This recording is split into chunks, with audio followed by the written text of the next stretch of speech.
Le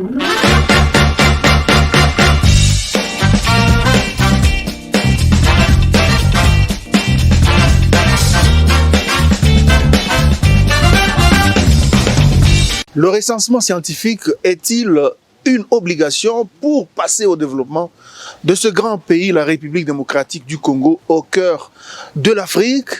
Voilà, beaucoup de tâtonnements, beaucoup d'estimations. Quand il s'agit de parler du nombre des habitants, du nombre de la population de cette République, le pays de Lumumba, le deuxième au sein du continent noir.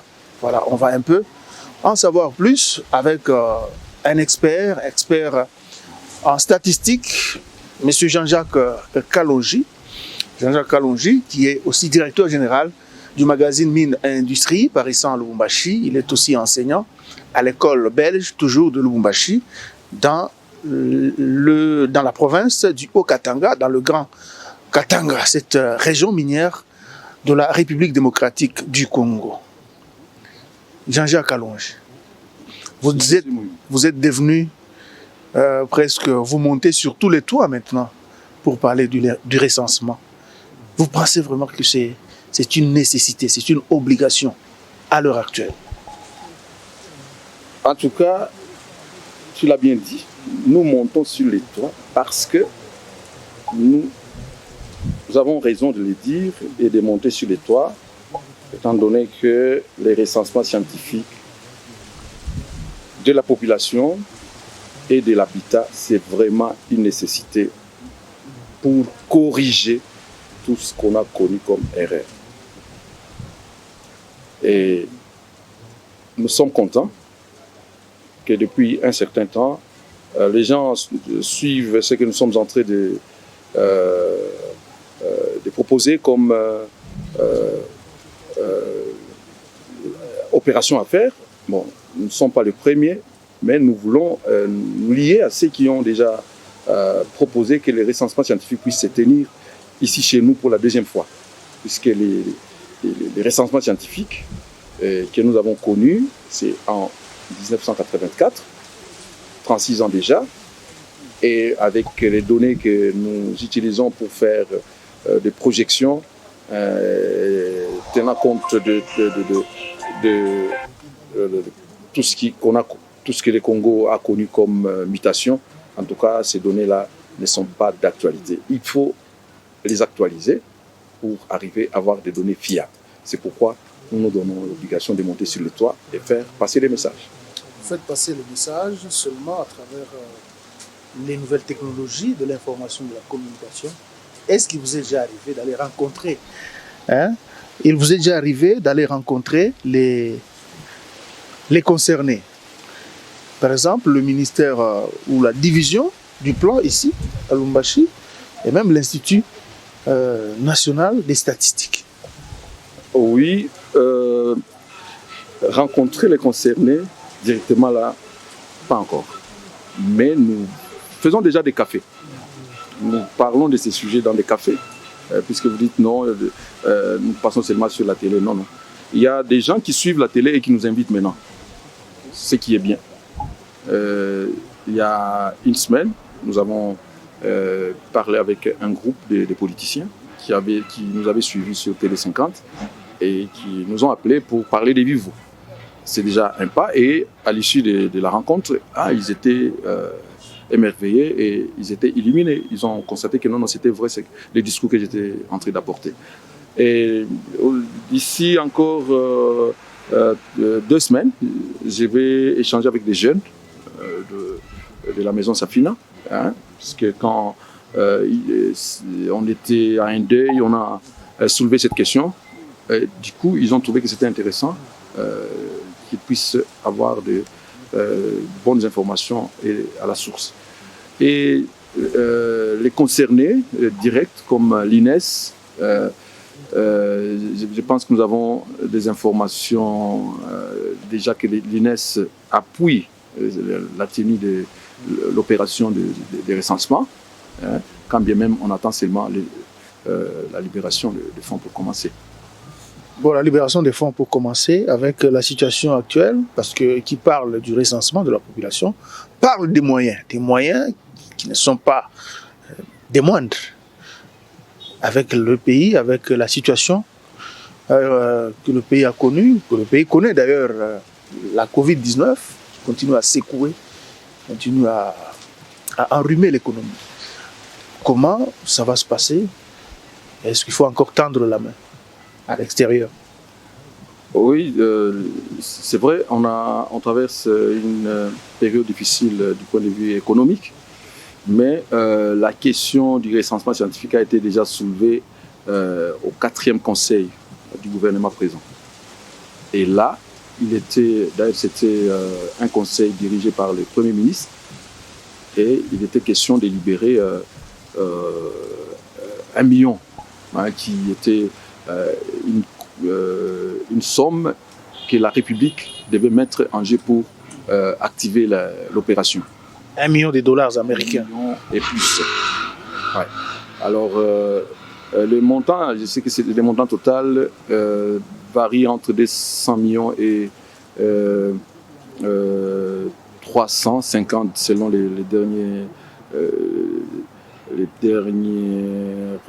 dernières estimations de l'ONIP, que ça coûterait 350 millions. Mais je pense que, comme on ne cesse de le dire, quand on veut, on peut. Et on peut être en crise, mais il faut savoir prioriser les besoins. Ici, les recensements scientifiques, c'est un besoin parmi les besoins de priorité zéro. Pourquoi? Parce que quand on a de bonnes statistiques, on peut arriver à planifier correctement et faire ce qu'on peut pour le développement de la nation. On ne peut pas reléguer les recensements scientifiques à une énième position pour dire que non, quand on aura les moyens, mais non, les peu de moyens qu'il y a, on peut prioriser pour d'abord chercher à avoir des bonnes statistiques. Et si on a des bonnes statistiques, on va corriger beaucoup de choses. Je prends l'exemple. On parle de doublons dans les fonctionnaires. On parle des personnes fictives, des engagés fictifs dans les fichiers des fonctionnaires de l'État. Mais vous pensez que toutes les solutions qu'on est en train de chercher, ça nous amènera à une bonne solution? Non, ça ne sera jamais des solutions fiables. Ici, s'arrêter, c'est la marche normale d'un être humain ou d'une institution. Un pays aussi peut s'arrêter. Compter ses habitants, savoir qui est avec moi, qui vient de l'étranger, qui vit avec moi, et tout ça, l'âge minimum, il est à quel niveau, et l'âge max est à quel niveau. Ça, ce sont des choses vraiment auxquelles on doit aspirer avant de prétendre développer les pays. Donc, c'est vraiment une nécessité, et les peu de moyens qu'on a, on peut orienter ça vers l'organisation de l'opération de recensement ou de dénombrement de la population et de l'habitat. Pourquoi? Parce que ça donnera à la nation un fichier fiable qui va corriger plusieurs choses. La CENI va utiliser ces fichiers-là. Les ministères des plans vont utiliser ces fichiers-là. Presque tous les acteurs au développement utiliseront ces fichiers pour arriver à faire de bonnes planifications. Et je pense que c'est ça qui nous pousse à exiger ces recensements scientifiques. Donc pour vous, si on fait ce recensement, même la CENI aura la tâche facile à pouvoir prendre directement le nombre, à prendre directement dans le serveur central de l'ONIP pour donner à ceux qui sont majeurs, ceux qui sont appelés à voter, et ne pas faire encore des files devant les bureaux de la CENI pour l'enrôlement des électeurs. Bien sûr, la tâche sera très facile. chacun aura son identification nationale, ou ce qu'on appelle AID. Vous vous présentez devant l'opérateur d'enrôlement pour les élections avec votre ID, qui est la carte, le numéro de la carte d'identité. Vous vous présentez. Mais qui n'existe pas, la carte d'identité. Va exister justement à l'issue des recensements scientifiques. On ne peut pas donner la carte d'identité avant les recensements scientifiques, sinon on risque de donner à n'importe qui. Il faut d'abord que les gens soient recensés pour donner la carte d'identité. Et si aujourd'hui on arrive à avoir un problème, il y a des enfants qui sont nés qui pensent que la carte d'identité c'est la carte d'électeur. C'est un problème, c'est une mauvaise culture qu'on est en... Curieusement, c'est ce qui se constate au sein de la population. Oui, on est en train de répandre une mauvaise culture et une fausseté. Une carte d'électeur est jetée après les élections. Mais la carte d'identité, on la garde et on la donne même à un enfant des 0-1. On lui donne la carte. Il est tenté de grandir avec ça, puisque l'enfant des 0-1 est déjà identifié dans les fichiers de la population. Donc, l'opération d'enrôlement qui nous prend parfois 1 mois, 2 mois, c'est une opération qui peut nous prendre 1 semaine maximum. On a fini. Pourquoi? Puisque vous arrivez, il y a des critères, vous présentez votre ID, vous demandez d'avoir la carte d'électeur. Si votre âge ne correspond pas aux conditions posées, vous n'aurez pas la carte d'électeur. Et fini, vous rendez la tâche facile. Il n'y aura pas des questions à vous poser, vous venez d'où, vous êtes de Benakamwanga, des choses comme ça. Ça, c'est déjà fait par le recensement scientifique. Donc, ça, c'est du côté de la CENI. Bon, donc, la CENI doit se sentir vraiment heureuse. D'ailleurs, l'argent qu'on mettait pour occuper ou bien payer les agents enrôleurs sera aussi affecté du côté du recensement scientifique pour aider à ce que les choses puissent se passer comme il faut. Maintenant, les étapes du recensement. Dans les étapes du recensement, il faut dire que les recensements scientifiques, c'est une opération qui permet de recueillir les données, de traiter les informations recueilliles et puis diffuser les états ou après analyse.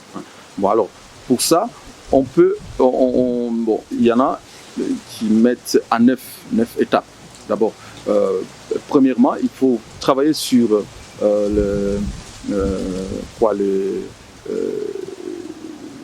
les rassemblements des parties prenantes. Il faut appeler tout le monde, tous les intervenants dans cette matière. Il y a le gouvernement, il y a même les organisations internationales, il y a la société civile. Tous ces gens, vous les mettez ensemble, vous parlez et vous prenez une bonne orientation. Et ces étapes, même si elles sont au nombre de 9, on ne dit pas que ça se passe selon l'ordre. Ça peut se passer concomitamment. Pendant qu'on est en train de rassembler les intervenants, mais en même temps, on peut faire passer la publicité. Si déjà on sait que les intervenants seront d'accord, ils connaissent la pertinence de la problématique. Une fois la publicité, pourquoi on insiste? La deuxième étape, c'est la publicité. J'ai donné l'exemple. Quand on a fait les recensements, l'année passée, on a lancé les recensements scientifiques des entreprises. Il y a des agents recenseurs qui ont été refoulés, chassés par les entrepreneurs. Pourquoi? Puisque ce sont des gens qui n'avaient pas participé à cette étape de... Mais ça n'avait pas abouti apparemment, le recensement des entreprises. Oui, jusque-là, nous attendons les résultats. C'est sur 2 ans. On attend. Je ne peux pas les prononcer parce que j'étais en contact avec ces agents. J'avais fait même un article là-dessus que j'avais posté.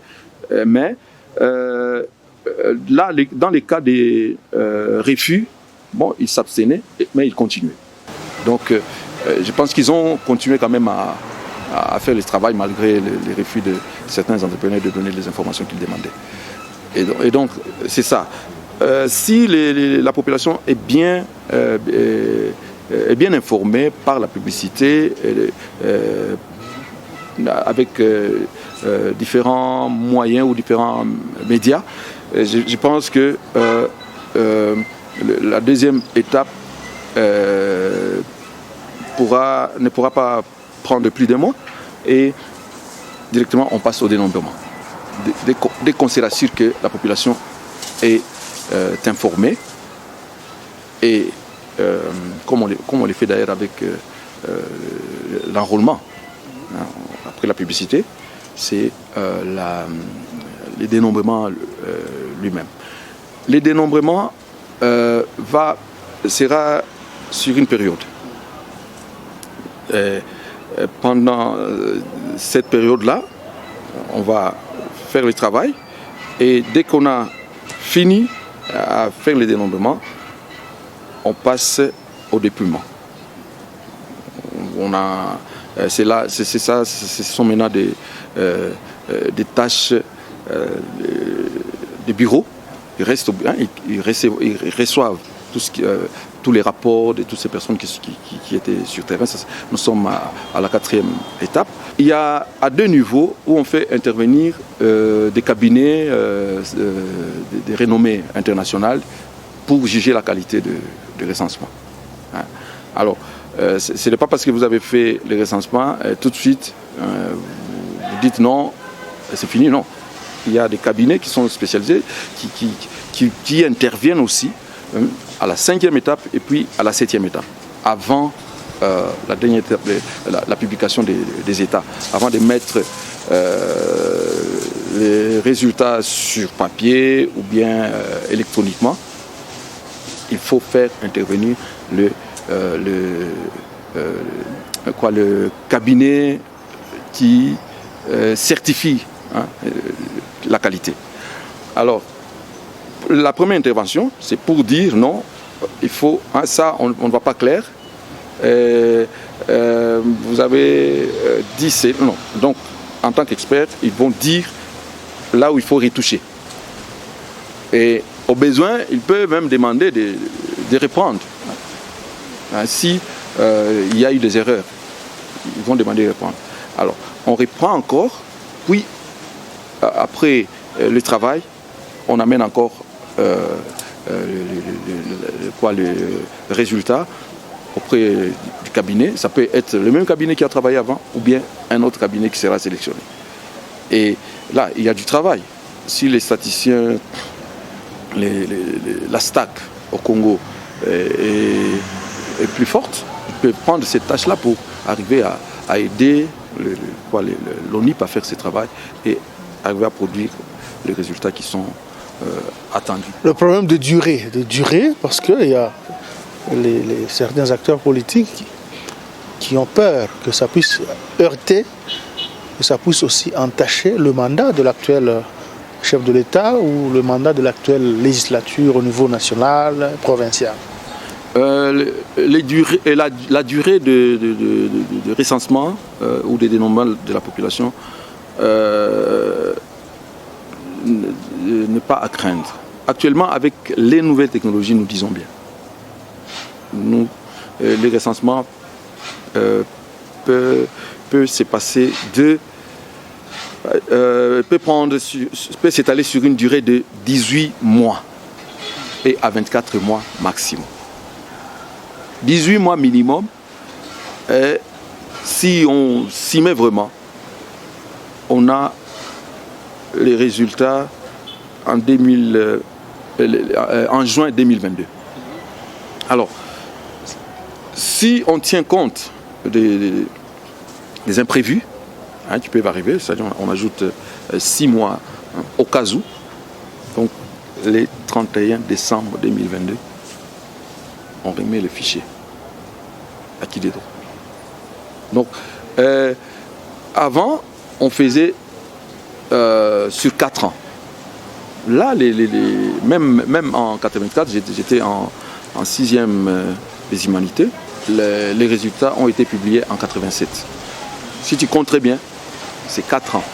Pourquoi? Parce que la technologie n'était pas encore très avancée. Donc, actuellement, ça peut se faire Avec la technologie, ça peut se faire alors en moins de 2 ans. Moins de 2 ans, c'est ce que j'ai dit. En moins de 2 ans, c'est-à-dire que si il n'y a pas de perturbation, on commence en janvier 2021. OK? Les agents recenseurs, ils ne descendent pas avec du papier. Maintenant, ils descendent. Peut-être il peut avoir un petit carnet juste au cas où. Mais ils descendent avec des tablettes. Hein? Je me pointe devant M. Josué. J'enregistre tout sur base de ma tablette.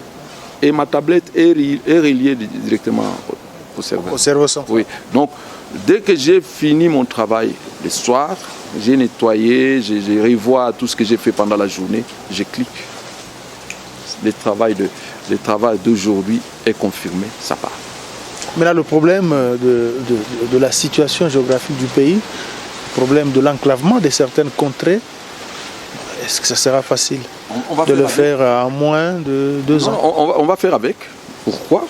On prend l'exemple des élections passées. On a dit, voilà, là, c'est une zone rouge. On met en quarantaine. On met en quarantaine et quand la situation va se rétablir, on va...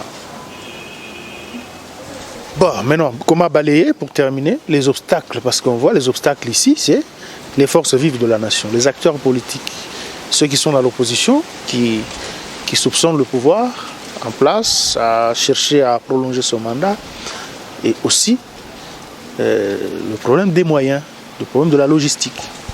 Bon, comment balayer ces obstacles qui ne sont pas des moindres? Moi, je pense que les obstacles qui proviennent de la classe politique, ce sont des obstacles qui se trouvent dans leur tête. Il faut qu'ils arrivent à comprendre que s'ils veulent vraiment servir, puisque quand on va en politique, c'est pour servir. On ne peut pas prétendre servir une nation sur des bases erronées. Vous voulez servir la nation, chercher à avoir des bonnes informations et la très bonne information. La très bonne information, c'est-à-dire favoriser à ce qui est recensement scientifique. Dire qu'on veut organiser le recensement scientifique pour obtenir le prolongement du mandat du président actuel, ça c'est leur raison. Puisqu'il y a 1001 façons de faire glisser. Hein.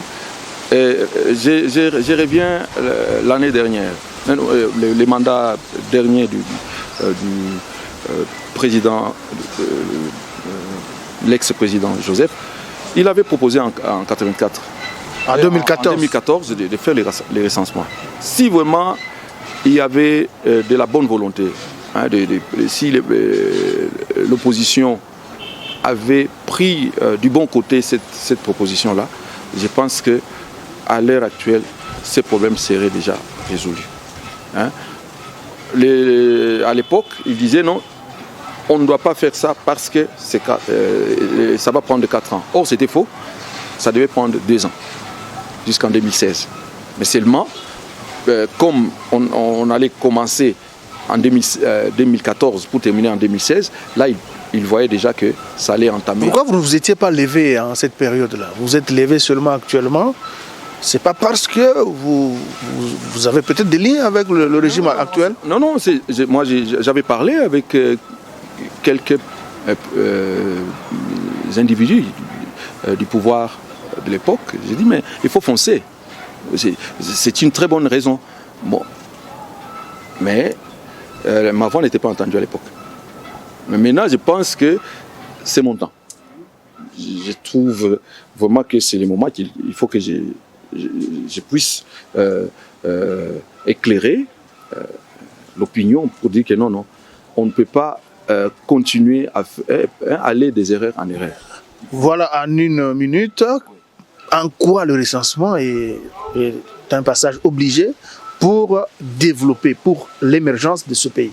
Le recensement est un passage obligé pour l'émergence parce qu'il va nous produire de données fiables, des données qui peuvent servir en même temps l'organisation des élections, en même temps au développement, en même temps de proposer des projets correcte des projets qui répondent aux besoins réels de la population. Sans ces données-là, ça sera une répétition de la cacophonie des élections et une répétition des tâtonnements des propositions de plans qui peuvent amener les Congos à se développer. Merci beaucoup Jean-Jacques Kalonji. Vous êtes expert en statistique et aussi directeur général du magazine Mine Industrie, paraissant à Lubumbashi, et aussi vous êtes enseignant à l'école belge de Lubumbashi. Merci également à vous, chers téléspectateurs. Vous vous rappellerez que c'est depuis 1984 que la RDC avait enregistré les derniers recensements scientifiques de la population. Donc, il est quand même important qu'on puisse en parler aujourd'hui pour que le pays puisse avoir des données fiables pour sa population et aussi pour ses infrastructures, au niveau de l'habitat aussi, et pour se développer, pour aller de l'avant, à voir. Ça fait longtemps, on avait seulement les cartes à couleur verte, cartes d'identité. En tout cas, nous, à notre époque, on ne connaît même pas à quoi ressemble une carte d'identité. C'est quand même important qu'on puisse avoir à cela. Donc le recensement est plus qu'une nécessité pour le développement de notre pays. Je vous fixe rendez-vous prochainement avec un autre numéro. C'est sur votre chaîne Télé 50. Restez avec nous.